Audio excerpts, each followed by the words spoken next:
Bismillahirrahmanirrahim. Assalamualaikum warahmatullahi wabarakatuh.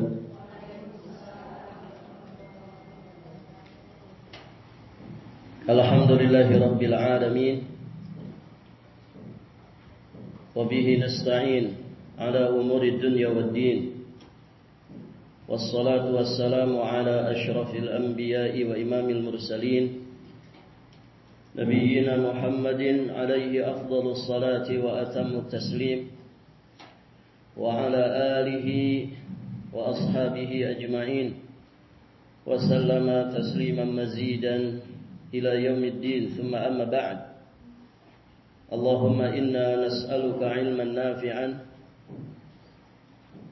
ورزقا طيبا وعملا متقبلا اللهم علمنا ما ينفعنا وانفعنا بما علمتنا وزدنا علما. Para ummahat wa akhwat fillah rahimani wa rahimakumullah. Alhamdulillah, kita bersyukur kepada Allah Subhanahu wa taala. Pada pagi hari ini insyaallah kita akan melanjutkan pelajaran kitab Tauhid alladzi huwa haqqullah 'alal 'abid, karya Syekhul Islam Al-Imam Al-Mujaddid Muhammad At-Tamimi An-Najdi Al-Hambali alaihi rahmatullah. Berikutnya kita akan masuk dalam pembahasan bab man tabarraka bi syajaratin aw hajarin aw nahwihima. Bab tentang tabarruk. Tabarruk dari pohon, batu, atau yang semacamnya. Baik, ibu-ibu yang dirahmati Allah.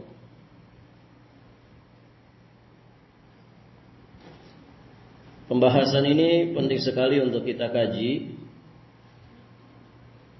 ya, terkhusus bagi kita masyarakat Indonesia, yang mana di dalam pembahasan ini seringkali orang terjatuh ke dalam kesalahan. Salah satu di antara sebabnya karena minimnya ilmu tauhid yang ada pada mereka.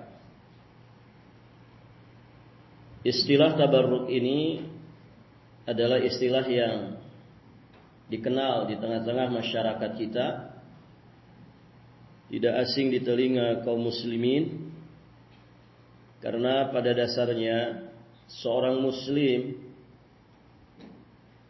dalam hidup dan kehidupannya pasti dia selalu tabarruk,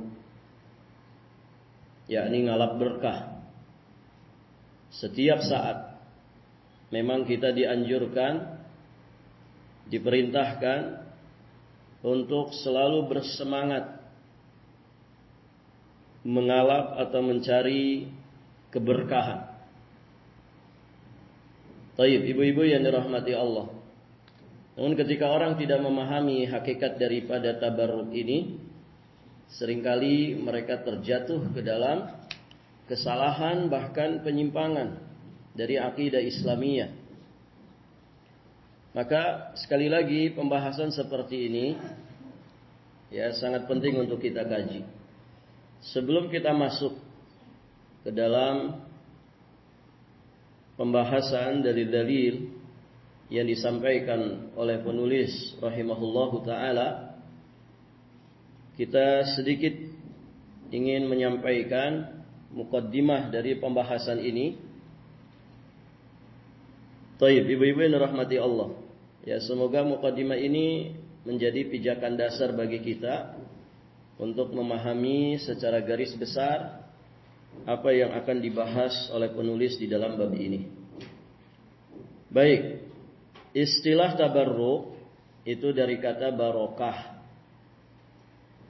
Orang kita nyebutnya berkah atau berkat itu semua dari sumber kata yang sama, barokah. Namun sesuatu yang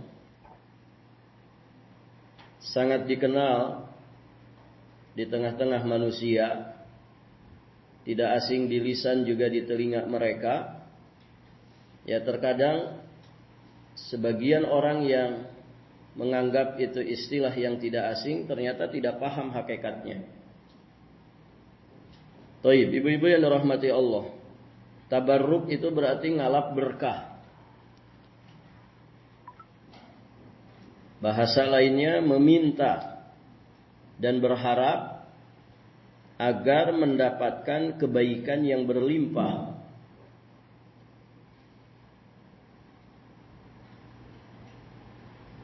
Karena barokah itu an-numu wa ziyadah atau al-kasrah.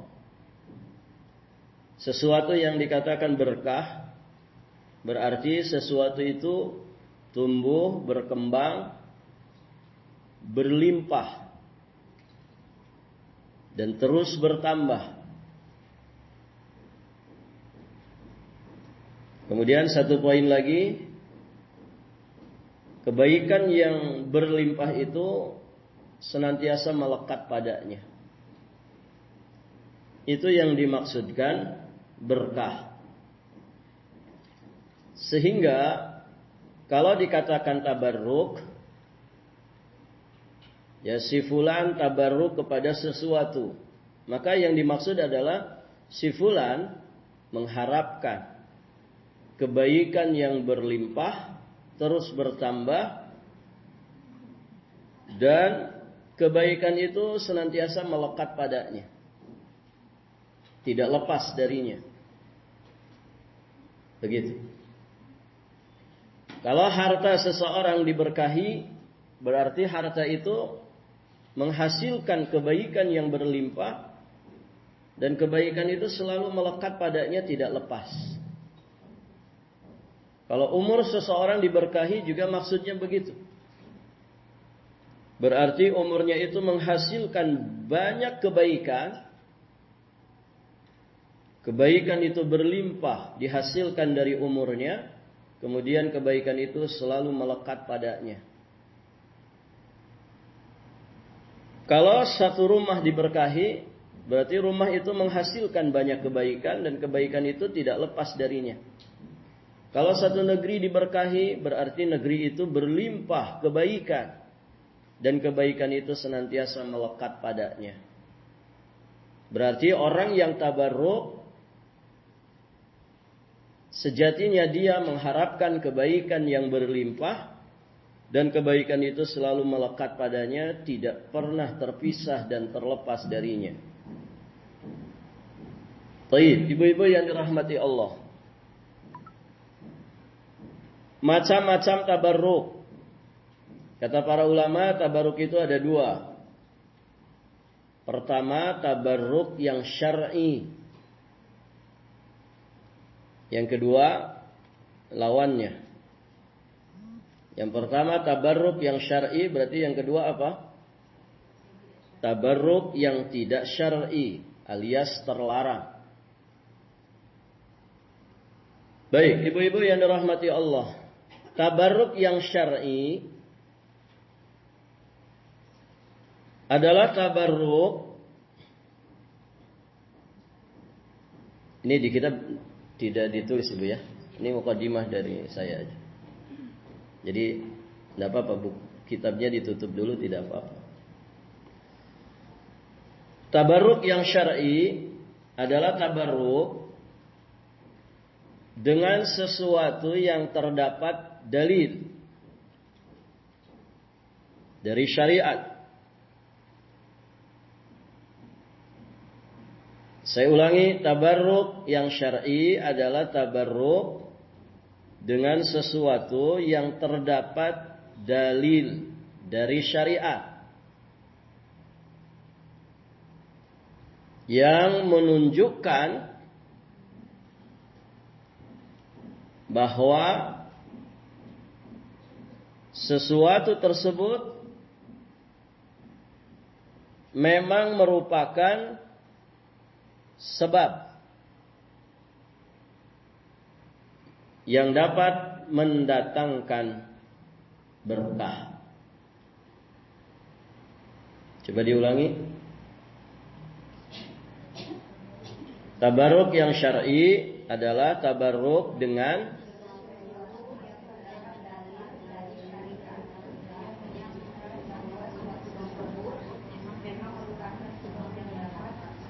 mendatangkan berkah. Barakallahu fikum. Itu ya.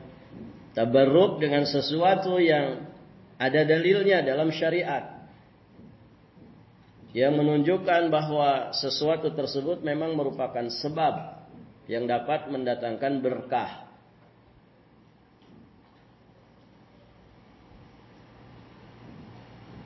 Baik, ibu-ibu yang dirahmati Allah.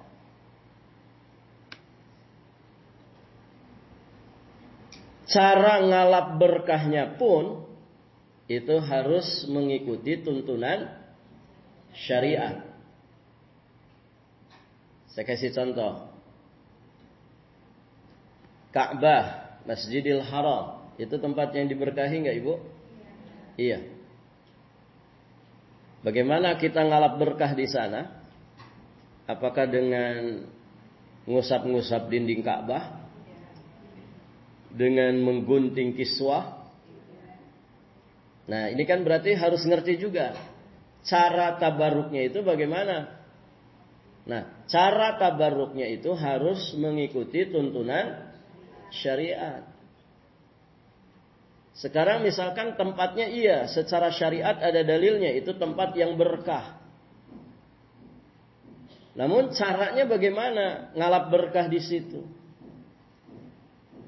Sebagian orang ngambil pasir padang Arafah buat dibawa ke Indonesia. Berkah katanya. Dikantongin, disimpan di kantong kecil, digantungin di tokonya. Jadi jimat, penglaris pasir Arafah. Ada yang gunting kain kiswah juga. Kemudian dijadikan jimat. Kalau enggak ketangkep, ya biasanya ketangkep. Ini kan berarti mesti paham cara ngalap berkahnya bagaimana. Maka cara ngalap berkahnya harus sesuai tuntunan syariat, bukan dengan cara-cara yang na'udzubillah bisa menjerumuskan kita ke dalam kesyirikan, kebid'ahan ataupun kemaksiatan. Baik, ibu yang dirahmati Allah.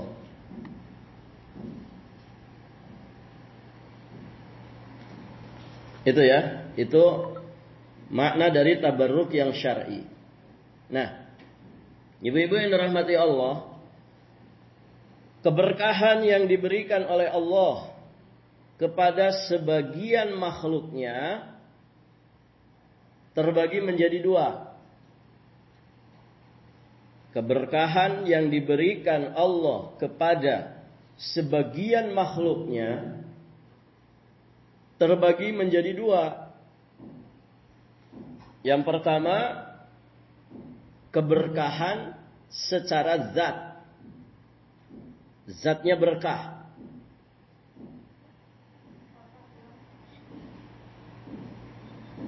Keberkahan yang diberikan Allah kepada sebagian makhluknya itu ada dua.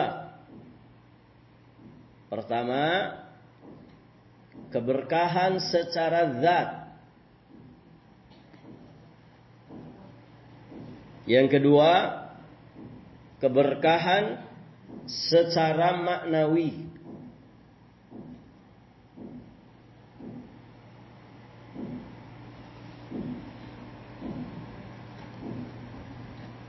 Keberkahan secara zat. Yang kedua, keberkahan secara maknawiyah. Zatiyah, maknawiyah. Baik. Di antara keberkahan secara zat, Contohnya pertama, air hujan. Air hujan. Di surat Qaf ayat ke-9, Allah Subhanahu wa taala berfirman, "Wa nazzalna minas sama'i ma'an mubaraka fa'ambatna bihi jannati wa habbal hasid." Surat apa, Bu? Qaf ayat ke-9. Dan kami turunkan dari langit apa? Ma'an mubarakan, air yang berkah, banyak manfaatnya. Fa'ambatna bihi, lalu kami tumbuhkan dengan air itu jannati wa habbal hasid, pohon-pohon dan juga biji-biji tanaman yang diketam, ya, seperti gandum, padi dan lain sebagainya. Itu diantara wasilah tumbuhnya dengan izin Allah melalui air hujan. Kan ada perkebunan, persawahan yang kemudian penyiramannya itu mengandalkan air hujan. Masya Allah. Allah menyebutnya ma'an mubaraka. Maka kita dianjurkan ketika turun hujan membaca doa, Allahumma sayyiban nafi'an, atau boleh mengucapkan rahmah, rahmah, rahmah. Semoga ini menjadi rahmat, menjadi rahmat, menjadi rahmat. Dianjurkan pula kita banyak berdoa saat turun hujan. Ada sekian poin pembahasan ya terkait dengan masalah hujan. Intinya hujan itu disebut oleh Allah ma'an mubarakan, air yang berkah. Ya, apalagi bagi sebagian masyarakat kita yang untuk mencukupi kebutuhan rumahnya, mencukupi kebutuhan air rumahnya itu dengan tada hujan. Masya Allah. Ada teman punya tandon besar 5.000 liter. PDAM mati, orang kesusahan air, dia mah anteng aja, Ibu. Ya. Kenapa? Tada hujan. Bahkan kalau hujannya lama seperti minggu lalu itu, lumber-lumber itu tidak ketampung. Satu tandon 1.200 liter, harganya minimal 100.000. Kalau tandon kita 5.000 liter, penuh semua dengan air hujan, kalau diuangkan berapa, Bu? 500.000. Kalau Ibu punya tandon 1.000 liter, 1 juta. 2 jam hujan deras, 1 juta Ibu dapat. Masya Allah. Apa enggak berkah itu? Ya, Ibu. Di saat sebagian orang ngomel-ngomel saat turun hujan, ya kan? Sebagian orang ngomel-ngomel turun hujan. Ya, sebagian orang lain bersyukur kepada Allah. Taib, ibu-ibu yang dirahmati Allah, itu ma'an mubaraka, air yang penuh dengan keberkahan. Lanjut. Termasuk keberkahan secara zat adalah air Zam-Zam. Air Zam-Zam. Sebagaimana hadis yang terdapat di Sahih Muslim, Nabi SAW bersabda, "Innaha mubarakatun, innaha ta'amu tu'min." Sesungguhnya air Zam-Zam adalah air yang diberkahi. Air tersebut adalah makanan yang mengenyangkan. Sudah terlalu banyak penjelasan ya tentang ajibnya air Zam-Zam ini, berkahnya air Zam-Zam ini. Taib, ibu-ibu yang dirahmati Allah, tidak akan pernah habis sampai nanti datangnya kiamat. Itu 1 detiknya itu sekian liter, Ibu ya. Puluhan liter kalau tidak salah. 1 detiknya itu mengeluarkan ya mengeluarkan mata air sekian puluh liter per detik. Makanya jutaan manusia minum air Zam-Zam. Air Zam-Zam tidak pernah habis. Kenapa? Karena diberkahi oleh Allah. Yang berikutnya, termasuk yang diberkahi secara zat adalah kurma.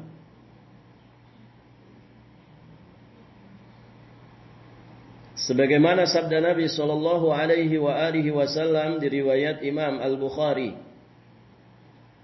Kata Nabi, "Inna minasyajari lama barakatahu ka barakatil muslim. Hiyan nakhlah." Sesungguhnya ada sebuah pohon yang keberkahannya seperti keberkahan seorang muslim. Pohon yang dimaksud apa? Hiyan nakhlah, pohon kurma. Berkah. Taib, ibu-ibu yang dirahmati Allah. Di riwayat yang lain,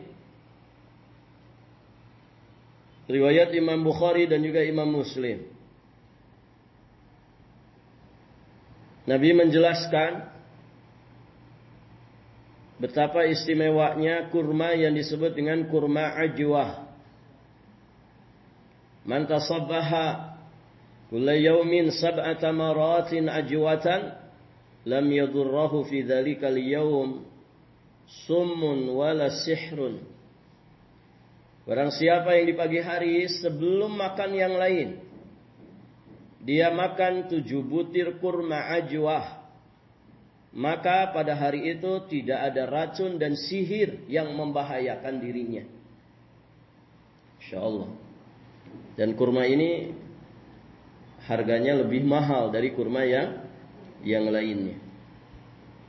Ada yang jual kemasannya langsung 7 butir.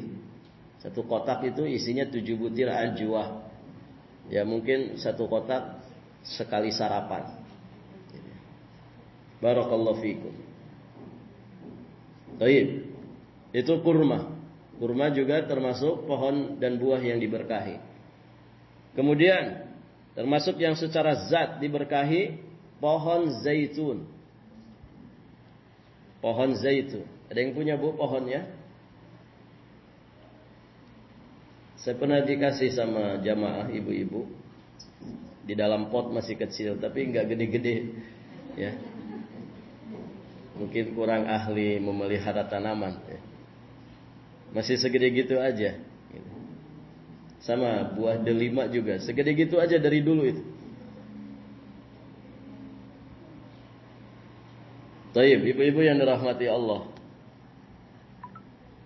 Nah, pohon zaitun termasuk pohon yang diberkahi. Ibu bisa lihat ayatnya di surat An-Nur ayat 35. Allahu nurus samawati wal ard, mathalu nurihi kamishkatin fiha misbah. Al-misbahu fi zujajah, az-zujajatu ka'annaha kawkabun durriyyun yuqadu min syajaratin mubarakatin zaitunatin la syarqiyyah wala gharbiyah. Yakadu zaituha yudhi'u walau lam tamsashu nar. Allah pemberi cahaya kepada langit dan bumi. Perumpamaan cahaya Allah adalah seperti sebuah lubang yang tak tembus, yang di dalamnya ada pelita besar. Pelita itu di dalam kaca, dan kaca itu seakan-akan bintang yang bercahaya seperti mutiara yang dinyalakan dengan minyak. Dari apa? Min syajaratin mubarakatin, dari pohon yang diberkahi. Apa pohon yang diberkahi ini? Zaitunah, yakni pohon zaitun yang tumbuh tidak di sebelah timur sesuatu dan tidak pula di sebelah baratnya. Makanya zaitun banyak tumbuh di mana, Bu? Zaitun negeri Syam banyak ya. Di negeri Syam. Ya, Syam itu sekarang Palestina, Suriah. Gitu ya. Taib, ibu-ibu yang dirahmati Allah. Yordania. Dia tidak di timur, tidak di barat. Namanya Timur Tengah. La syarqiyyati wala gharbiyah. Yang minyaknya saja hampir-hampir menerangi. Minyak zaitun itu kan indah sekali ya warnanya. Walaupun tidak disentuh api, minyaknya saja sudah mengkilap. Ya, hampir-hampir menerangi padahal tidak dikasih api. Allah menyebut zaitun di sini syajaratim mubarakah. Berarti zaitun itu pohon yang diberkahi. Cara ngalap berkahnya bagaimana? Bukan disembah-sembah pohonnya. Bukan pohonnya dikasih sesaji, dibungkus pakai kain putih dan hitam, atau kain putih saja, dipusti-pusti. Bukan itu. Tapi kita konsumsi buah dan minyaknya. Dengan apa? Dengan mengharapkan kebaikan kepada Allah Subhanahu wa ta'ala. Makanya minyak zaitun kan bermanfaat. Ya kan Ibu? Saya pernah beberapa kali ya ke lokasi lokasi pertambangan minyak gas. Itu di meja makannya itu ada minyak zaitun. Kata saya, ini kok ada minyak zaitun, kan minyak mahal. Ustaz, orang bule seneng minum minyak ini atau mengkonsumsinya. Orang bule senang, orang Prancis, orang mana begitu. Orang Indonesia harusnya juga senang. Nah, ini Muslim kita ini. Kita mestinya paham bahwa zaitun itu termasuk pohon yang diberkahi. Cuman memang harganya sepertinya lebih mahal daripada minyak kelapa sawit. Ya kan Bu? Barakallahu fiikum. Baik, itu ya pohon zaitun. Yang kelima,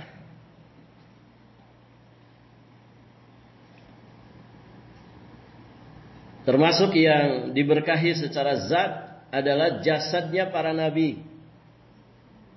Terkhusus Nabi kita Muhammad sallallahu alaihi wa alihi wasallam. Ini zatnya diberkahi. Semoga Allah pertemukan kita di surganya bersama Rasulullah dan para sahabat serta para nabi yang lainnya. Amin Allahumma ya rabbal alamin. Jadi jasadnya Nabi ini Ibu berkah.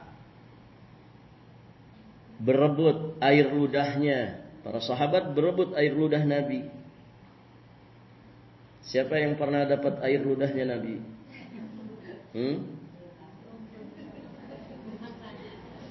Ibunda Aisyah radhiyallahu taala anha wa ardhaha. Dan itu salah satu kebahagiaan Ibunda Aisyah. Kapan itu terjadi, Ibu?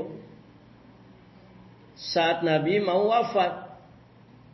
Beliau meminta kepada Ibunda Aisyah, "Wahai Aisyah, tolong lunakkan batang siwak ini." Tolong lunakkan batang siwak ini. Melunakkan batang siwak pakai apa? Digigit. Digigit sama Ibunda Aisyah. Ya. Kemudian setelah itu, setelah lunak, dipakai oleh Nabi untuk bersiwak. Perhatikan Ibu, sedang sakit saja Nabi itu sangat perhatian kepada kebersihan gigi dan mulut. Disitulah Ibunda Aisyah sangat berbahagia. Ya, karena bercampur air ludahku bersama dengan air ludahnya Rasulullah sallallahu alaihi wa alihi wasallam. Air ludahnya Nabi berkah. Masya Allah. Kalau selain Nabi, suami ibu misalkan. Barakallahu fiikum. Para sahabat berebut air ludahnya Nabi. Ibunda Aisyah juga pernah minum susu dari satu gelas. Kemudian Nabi meminum susu tersebut dari bekas bibirnya Ibunda Aisyah. Bahagia sekali Ibu ya kalau jadi istri Nabi. Ibu pengen jadi istrinya Rasulullah? Sepertinya tidak mungkin ya. Karena Ibu bukan Ibunda Aisyah, bukan Khadijah. Walaupun namanya Aisyah gitu. Ibu-ibu yang dirahmati Allah, termasuk keringatnya Rasulullah. Keringatnya Nabi juga berkah. Termasuk rontokan rambutnya. Itu juga berkah. Jasadnya para nabi itu, terkhusus Nabi kita Muhammad sallallahu alaihi wasallam itu berkah. Baik, ibu-ibu yang dirahmati Allah. Pertanyaannya masih adakah? Ya tidak ada. Terus bagaimana kalau ada orang ini katanya rambutnya Rasulullah? Ya harus ditelusuri apa benar itu rambutnya Rasulullah. Ya kan? Karena jasad Nabi sudah lama tidak ada. Taib, ibu-ibu yang dirahmati Allah.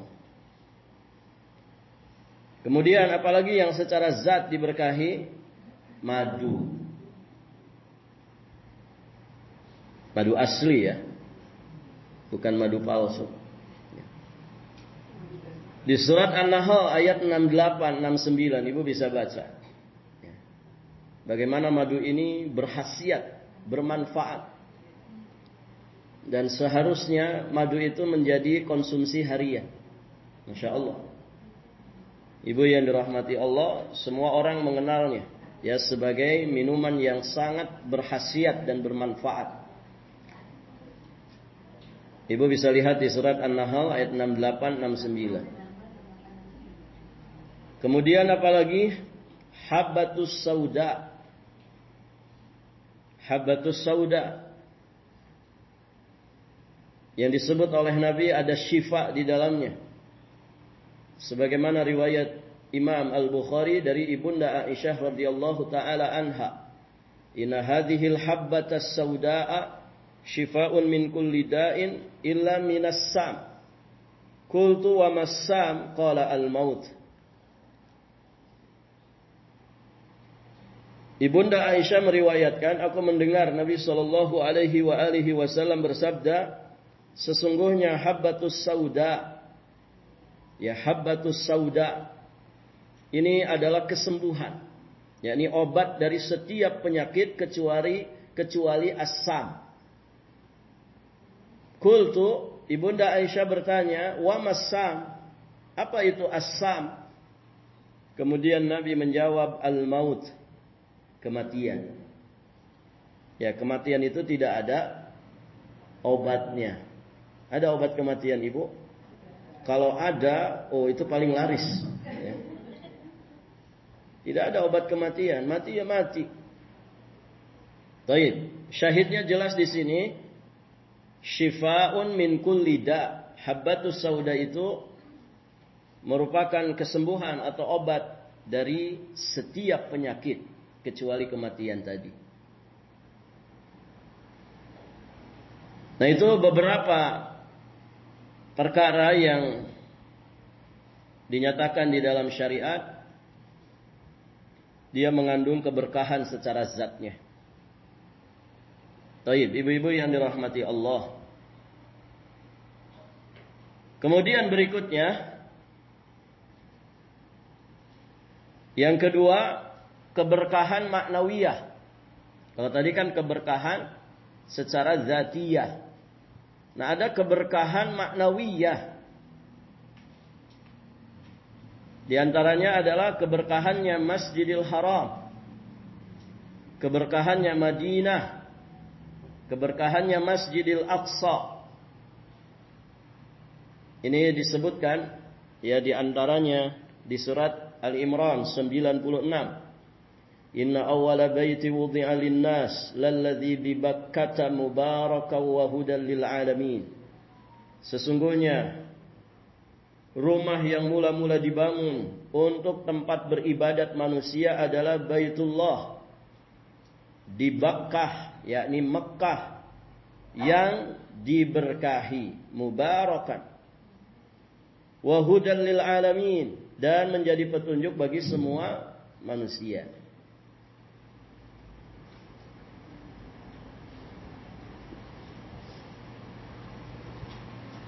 Kemudian tentang Masjidil Aqsa. Ada di surat Al-Isra ayat pertama. Subhanalladzi asra bi 'abdihi lailan minal masjidil harami ilal masjidil aqsa alladzi barakna haulahu linuriyahu min ayatina innahu huwas samiul basir. Maha suci Allah yang telah memperjalankan hambanya pada suatu malam dari Masjidil Haram ke Masjidil Aqsa yang telah kami berkahi sekelilingnya. Semoga Allah jaga Masjidil Aqsa dan juga kaum muslimin yang berada di sana, agar kami perlihatkan kepadanya sebagian dari tanda-tanda kebesaran kami. Sesungguhnya Dia Maha mendengar lagi Maha mengetahui. Taib, ibu-ibu yang dirahmati Allah. Ngalap berkah ketika kita di sana itu dengan cara banyak beribadah di masjidnya. Kalau kita di Masjidil Haram banyak beribadah di Masjidil Haram. Begitu ngalap berkahnya. Kalau kita sedang ada di Masjidil Aqsa, banyak-banyak beribadah di Masjidil Aqsa. Ya, sebagai wasilah untuk kita ngalap berkah dengan wasilah Masjidil Aqsa yang diberkahi. Bukan dengan cara ngambil pasir, ngambil batu, ngambil tanah di tempat-tempat tersebut. Ya. Kadang ada orang nemu biji sesuatu di Masjidil Aqsa misalnya, diambilnya jadi jimat. Berkah-berkah ini dari Masjidil Aqsa. Ya. Padahal itu punya orang Indonesia yang jatuh di situ. Ya. Tayyib, ibu-ibu yang dirahmati Allah. Begitu ya.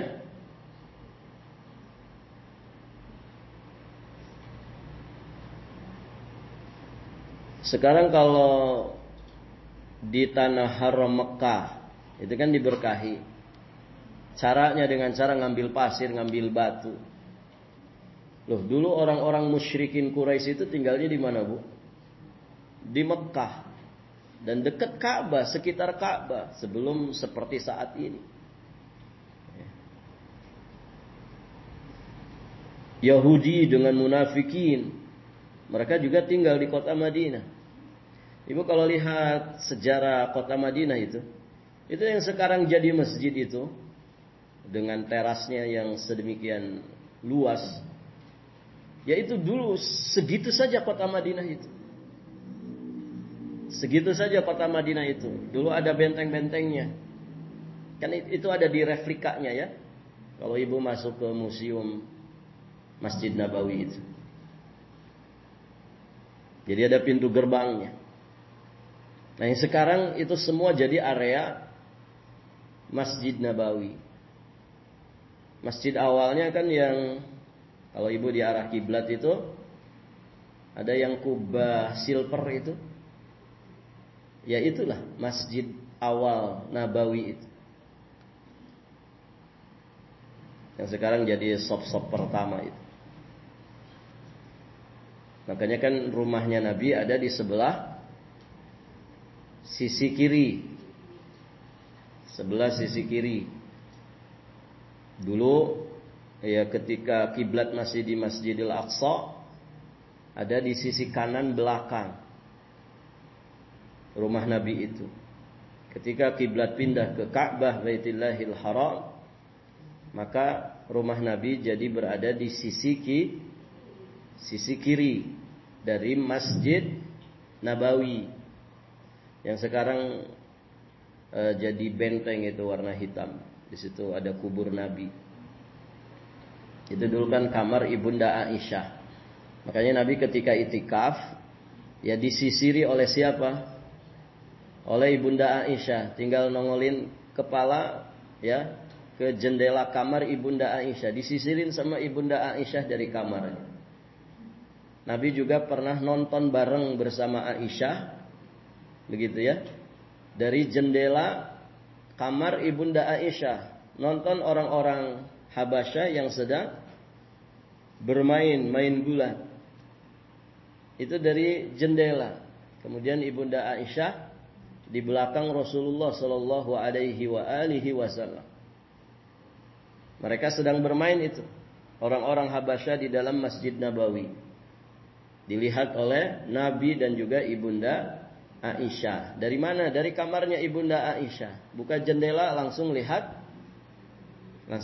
ke arah masjid. Taib, ibu-ibu yang dirahmati Allah. Nah, orang-orang Yahudi, orang-orang munafikin, mereka tinggal di Madinah, di situ.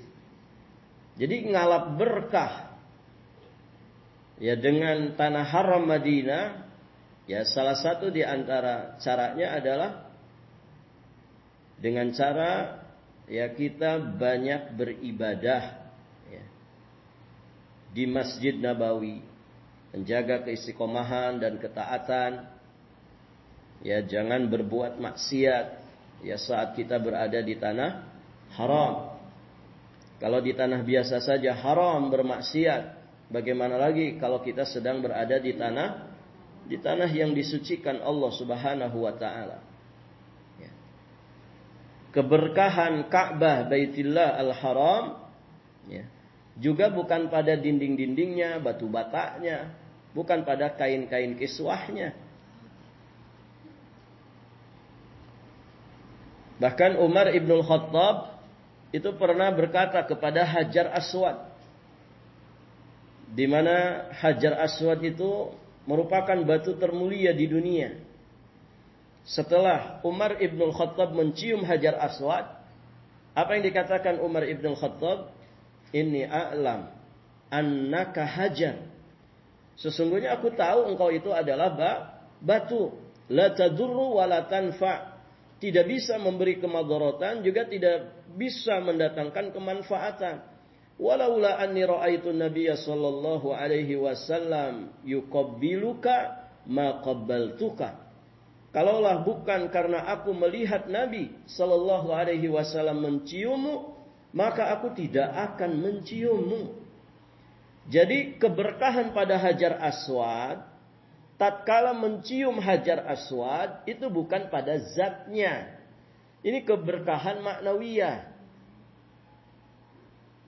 Apa maksudnya? Yakni keberkahan dari ittiba'nya kita kepada Rasulullah sallallahu alaihi wasallam. Keberkahannya itu ada pada mengikuti contoh nabinya, bukan zat daripada batunya. Dan ibu, rangkaian tawaf itu tidak jadi batal gara-gara kita tidak mencium Hajar Aswad. Kan ada solusinya. Kalau tidak bisa mencium, diapain bu? Diusap. Pakai tangan kanan. Kalau tidak bisa diusap, melambaikan tangan. Diusap, dicium. Ya. Kalau melambaikan tangan, tangannya dicium tidak? Kalau kita dari kejauhan saja, yang penting garis lurus neon hijau itu. Bismillah, Allahu Akbar. Hanya bisa melambaikan. Karena zahmah. Saking padatnya orang. Hanya bisa melambaikan tangan. Bismillahi Allahu Akbar. Tangannya dicium enggak? Tidak ada syariat mencium. Kalau sudah melambai, sudah melambai. Ya. Nggak ada cium-cium. Apalagi sebagian orang ciumnya berkali-kali. Kisbei. Gitu. Ya. Kalau sudah melambai, cukup melambai. Nggak usah dicium. Karena kita nggak nyentuh. Melambai saja. Ya. Ada sebagian orang kadang lebay, ibu ya. Ya. Di situ ada semenit mah gitu ya. Melambai baru kisbei. Ada 10 kali mah kisbei. Barakallahu fiikum.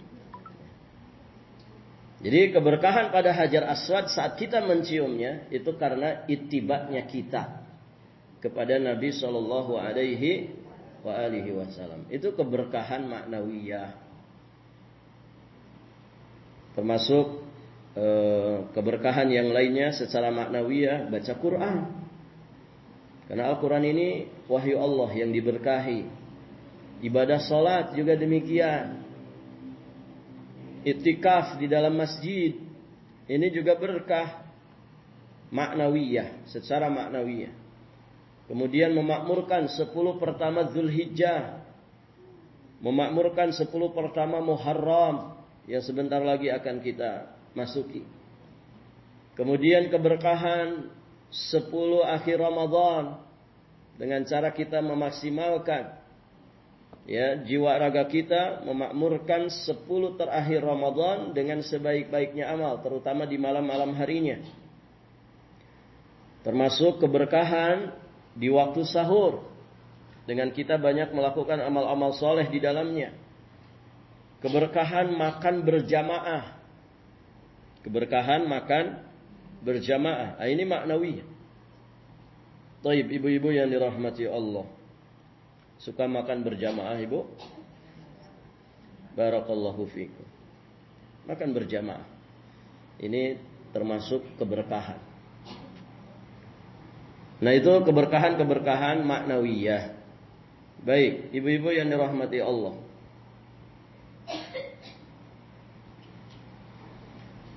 Berikutnya, itu sudah ya, keberkahan tabarruk yang syar'i. Tabarruk dengan sesuatu yang ada dalilnya dalam syariat. Di mana dalil tersebut menunjukkan bahwa memang sesuatu itu menjadi sebab orang itu mendapatkan keberkahan. Tadi sudah kita berikan beberapa contoh di antaranya. Ya, ada yang berkah secara zatiyah, ada yang berkah secara ma'nawiyah. Terakhir, ibu, tabarruk yang tidak syar'i. Berarti kebalikannya ini. Tabarruk yang terlarang. Apa itu?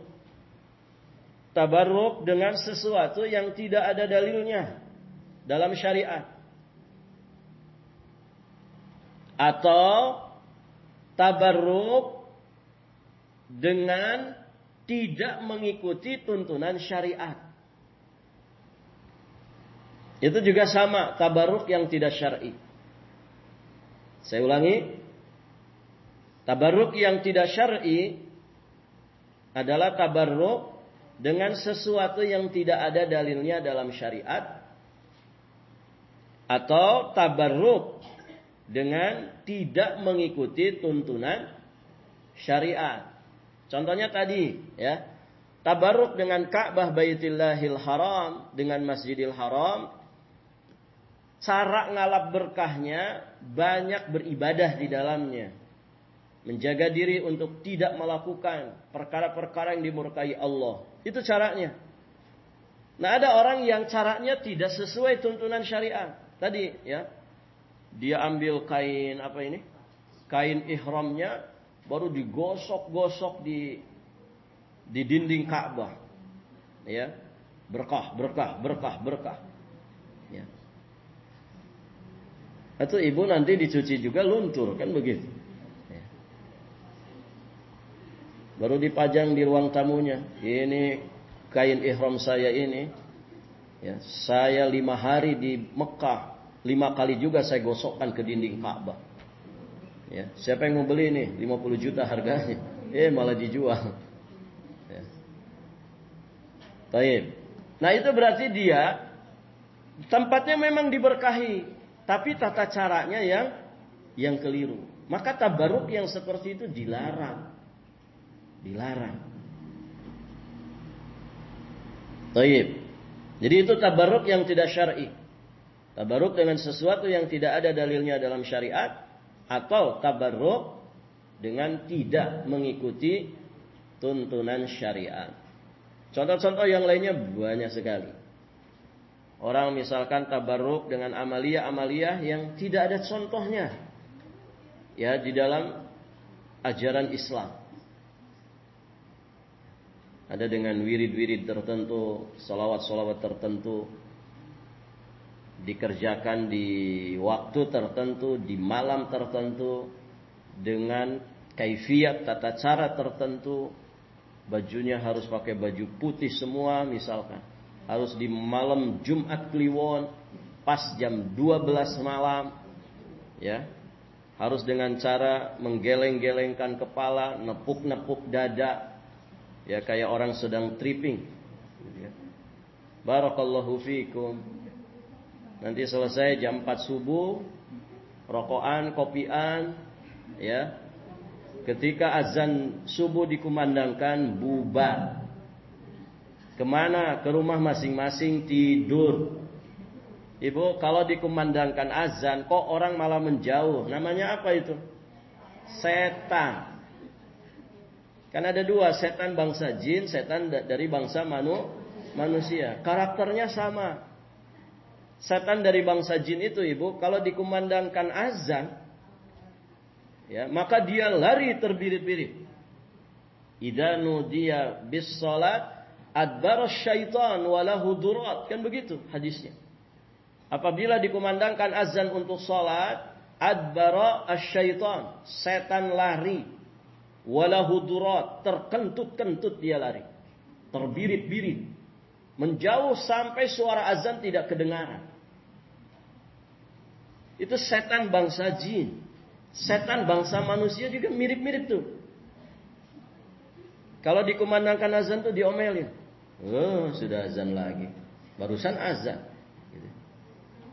Dia malah menjauh dari masjid. Panas telinganya dengar azan. Itu mirip itu. Setan tuh ya begitu. Taib, ibu-ibu yang dirahmati Allah. Ada orang wirid zikir tengah malam, malam Jumat Kliwon. Selesai menjelang subuh, rokokan, kopian, ya, makan sanggar. Ya. Habis itu dikumandangkan azan subuh, bubar. Nggak ada yang ke masjid. Mereka menuju rumahnya masing-masing, ya, langsung menuju tempat tidurnya. Nggak ada yang sholat subuh. Nah, ini dianggap berkah yang seperti itu. Dan ibu, orang-orang yang ikuti ritual-ritual begitu biasanya orang-orang yang punya kepentingan. Pengen bisnisnya lancar, yang sakit pengen sembuh penyakitnya, ya, pengen dapat jodoh, apapun itu kepentingan duniawi. Dan obrolannya ya begitu-begitu aja. Ya, karena ada yang mantan-mantan begitu tuh pernah cerita begitu. Yang diobrolkan sekitar usaha, bisnis, jualan, dagang.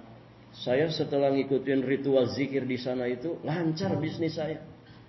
Akhirnya ngerambat dari mulut ke mulut. Rame jamaahnya memang.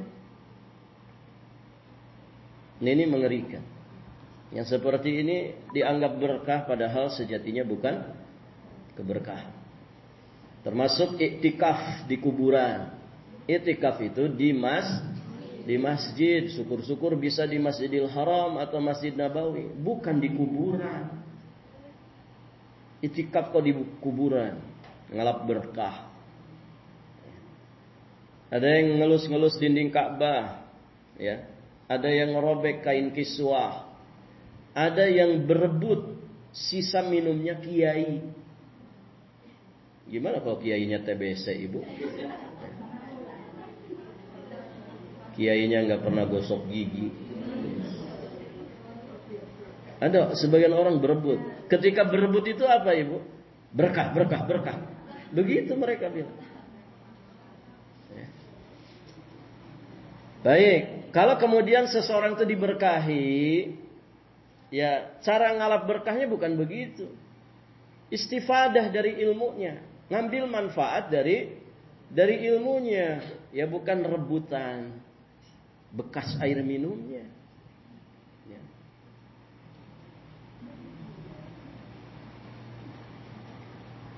Dulu ya kita juga senang bekas duduknya syekh, gitu. Cuma bukan ngalap berkah, tapi kita gosok-gosokin biar baju kita harumnya seperti parfumnya syekh.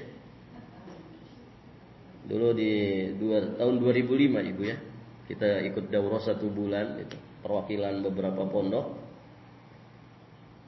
Ada syekh yang ngajar kita tentang turukut tadris, metode mengajar. Karena ada beberapa pelajaran di Al-Irsyad Salatiga 2005 waktu itu. Ada syekh itu Masya Allah, Syekh Jalal namanya. Itu jarak 10-15 meter beliau mau masuk ke kelas kita, ruangan kita. Itu parfumnya sudah datang duluan. Parfum mirip gaharu begitu ya. Harum sekali Ibu. Harumnya harum berwibawa gitu. Jadi kalau beliau selesai ngajar itu keluar, kita rebutan bekas kursinya. Kenapa? Karena bekas duduknya beliau juga jadi harum. Bekas nyandarnya, jubahnya itu rapi banget disetrika begitu ya. Kayak lipatannya itu kayak lipatan gordeng itu Ibu. Saking rapihnya. Ya. Nah, pas kita mau selesai daurah diundang ke rumahnya. Ada rumah dinasnya kan di situ. Masya Allah, pantesan wangi. Ternyata beliau punya alatnya Ibu. Jadi jubah itu dari ujung depan sampai ujung bawah itu diasapi bukhur itu. Ya pantesan melekat gitu ya parfumnya. Dan itu gaharunya memang yang kualitas tinggi itu. Yang berapa gram itu bisa berapa real begitu. Ya itu kan parfumnya ya, bukan kita ngalap berkahnya. Ngalap berkah orang berilmu itu istifadah dari ilmunya, istifadah dari akhlaknya, bukan rebutan bekas air minumnya. Taib. Atau sebagian orang ya seperti orang-orang Syiah ya, mereka mengambil tanah Karbala itu. Ya, ini Muharram ini juga mereka sering mengadakan ritual. Ya. Sebagian mereka bawa tanah kemana-mana dan itu jadi ajang bisnis Ibu ya. Mungkin kalau beli online juga ada kayaknya. Tanah Karbala bulat begitu. Mereka kalau sujud itu, kalau sholat disimpan itu tanahnya, dijadikan alas sujud. Karena mereka menganggap tanah ini lebih berkah. Ya bahkan yang ekstrimnya mereka mengatakan lebih berkah daripada tanah haram Mekah. Ngeri. Ya. Itu orang Syiah. Ada yang berebut sisa air bekas memandikan benda pusaka. Nah, itu kan banyak orang rebutan. Ya. Sampai berjubel, sampai kadang injak-injak orang demi mendapatkan itu. Nah, ini semuanya tabarruk yang tidak syar'i. Berebut bekas peci atau bekas bajunya orang yang dianggap soleh. Termasuk juga memilih sholat di tempat orang soleh sholat. Nah, saya pernah masuk ke masjid. Di masjid itu ada kayak kulambu begitu Ibu ya. Tempat dikhususkan begitu, dikasih semacam tirai-tirai. Tapi itu di dalam masjid. Ya, saya kaget pas masuk ke situ karena tidak tahu kan. Pas ditelusuri saya tanya kenapa? Kok itu ada tempat khusus? Itu tempat imam lain lagi di depan. Dia pokoknya tempat khusus itu di, kalau tidak salah di saf kedua atau saf ketiga sisi kiri. Oh katanya itu dulu tempat sholatnya Raden Fulan begitu. Nah jadi kalau ada orang sholat di situ nganggapnya bahwa dia sholat di tempat yang diberkahi. Kenapa? Karena tempat itu dulu dipakai orang soleh, ya Fulan bin Fulan. Ini juga tabarruk yang tidak syar'i. Atau orang misalkan mengambil tanah padang Arafah, mengambil kerikil Muzdalifah dibawa ke Indonesia dianggap berkah gitu ya. Atau orang rebutan sisa makanan, sisa sesaji bekas ritual, dianggapnya itu berkah dan lain-lainnya. Intinya yang tidak ada dalilnya secara syariat. Maka ya sesuatu yang dianggap berkah padahal tidak pernah ada dalilnya yang menyatakan bahwa sesuatu itu sebab keberkahan, berarti semuanya masuk dalam kategori ini. Tabarruk yang tidak syar'i. Barakallahu fiikum. Baik Ibu, sampai di sini saja pelajaran kita terkait dengan muqaddimah dari bab ke-8 ini. Insyaallah taala di kesempatan berikutnya kita akan memulai membahas dalil-dalil yang beliau sampaikan di dalam bab ini. Barakallahu fiikum. Jika ada pertanyaan sebelum ditutup dipersilakan. Kalau